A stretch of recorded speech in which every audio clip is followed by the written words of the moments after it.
Sir ನಮಸ್ಕಾರ, ನನ್ನ ಹೆಸರು ನಾಗೇಶ್ ವಿ ಪ್ರಜಾಕಿ ಅಂತ.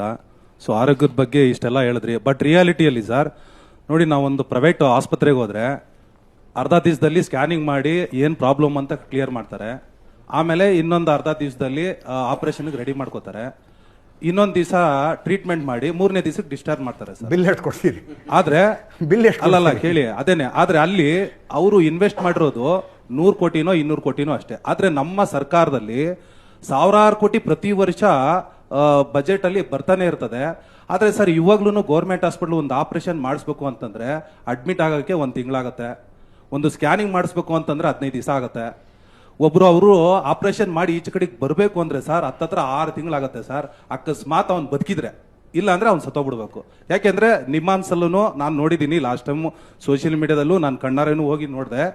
ಸೊ ಅಲ್ಲಿ ಪೇಷಂಟ್ನ ಡಾಕ್ಟರ್ಗಳು ಬಂದು ನೋಡಿ ಅವ್ರು ಏನು ರೆಸ್ಪಾಂಡ್ ಮಾಡಲ್ಲ, ಏನೂ ಇಲ್ಲ, ಸುಮ್ಮನೆ ಅದು ಮಾಡ್ಬಿಟ್ಟು ಹೊರಟೋಗ್ತಾರೆ.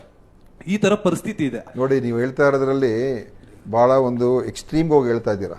ನಮ್ಮ ಆಸ್ಪತ್ರೆಗಳು ಯಾರಿಗೂ ಚಿಕಿತ್ಸೆ ಸಿಗೋದಿಲ್ಲ, ನಮ್ಮ ಆಸ್ಪತ್ರೆಗಳಲ್ಲಿ ಸ್ಕ್ಯಾನ್ ಮಾಡೋದಿಲ್ಲ, ನಮ್ಮ ಆಸ್ಪತ್ರೆಗಳಲ್ಲಿ ಸರ್ಜರಿಗಳು ಮಾಡೋದಿಲ್ಲ ಅಂತ ಇವೆಲ್ಲ ನೀವು ಅಂದ್ರೆ ನೀವು ಹೇಳ್ದಂಗೆ ಯಾರು ನಮ್ಮ ಆಸ್ಪತ್ರೆಗೆ ಬರಲೇಬಾರದು. ಒಂದು ನಿಮಿಷ ದಯವಿಟ್ಟು ಯಾರು ಕೂಡ ನಮ್ಮ ಆಸ್ಪತ್ರೆಗೆ ಬರಲೇಬಾರದು.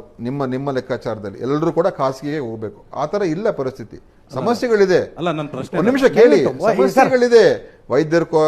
ಅನೇಕ ಕಡೆ ವೈದ್ಯರ ಕೊರತೆ ಇದೆ, ಅನೇಕ ಕಡೆ ನಮ್ಮ ಸ್ಟಾಫ್ ಶಾರ್ಟೇಜ್ ಇದೆ, ಎಲ್ಲ ಸಮಸ್ಯೆಗಳಿದೆ. ಆದರೆ ನೀವು ಹೇಳಿದ ಥರ ನಮ್ಮ ಆಸ್ಪತ್ರೆಗಳು ಅಷ್ಟು ಕೆಟ್ಟದಾಗೇನಿಲ್ಲ.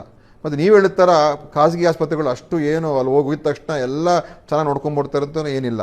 ನೀವು ನಿಮ್ಮೇನ್ಸ್ ಉದಾಹರಣೆ ಕೊಟ್ಟರೆ ನಿಮ್ಮೇನ್ಸ್ ಒಪ್ಕೊಳ್ತೀನಿ. ನಿಮ್ಮೇನ್ಸ್ ಮೇಲೆ ಇರುವಂಥ ಒತ್ತಡ ಯಾವ ಖಾಸಗಿ ಆಸ್ಪತ್ರೆ ಕೂಡ ಆ ಥರ ಸೇವೆ ಕೊಡೋಕ್ಕಾಗೋದಿಲ್ಲ.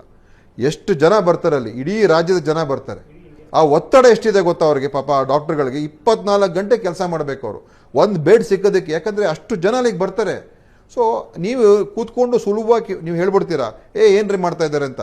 ಆದರೆ ಅಲ್ಲಿ ನೀವು ನಿಮ್ಮನ್ಸಲ್ಲಿ ಹೋಗಿ ಸಪೋಸ್ ನೀವು ಒಂದು ಇಡೀ ದಿವಸ ಇರಿ, ಆ ಡಾಕ್ಟರ್ ಮೇಲೆ ಒತ್ತಡ ಎಷ್ಟಿದೆ, ಎಷ್ಟು ಜನ ನಮಗೆ ಎಷ್ಟು ಜನ ಫೋನ್ ಮಾಡ್ತಾರೆ, ಅಜಿತ್ ಅವರೇ ಒಂದು ಬೆಡ್ ಕೊಡಿಸಿ. ನಮ್ಮ ಕೈಲಿ ಕೊಡ್ಸೋಕ್ಕಾಗೋದಿಲ್ಲ.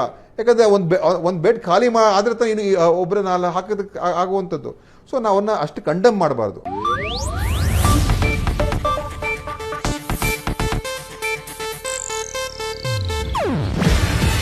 ಇದು ಏಷ್ಯಾನೆಟ್ ನ್ಯೂಸ್ ನೆಟ್ವರ್ಕ್ ಪ್ರಸ್ತುತಿ. ನೀವು ನೋಡ್ತಿದ್ದೀರಾ ಏಷ್ಯಾನೆಟ್ ಸುವರ್ಣ ನ್ಯೂಸ್.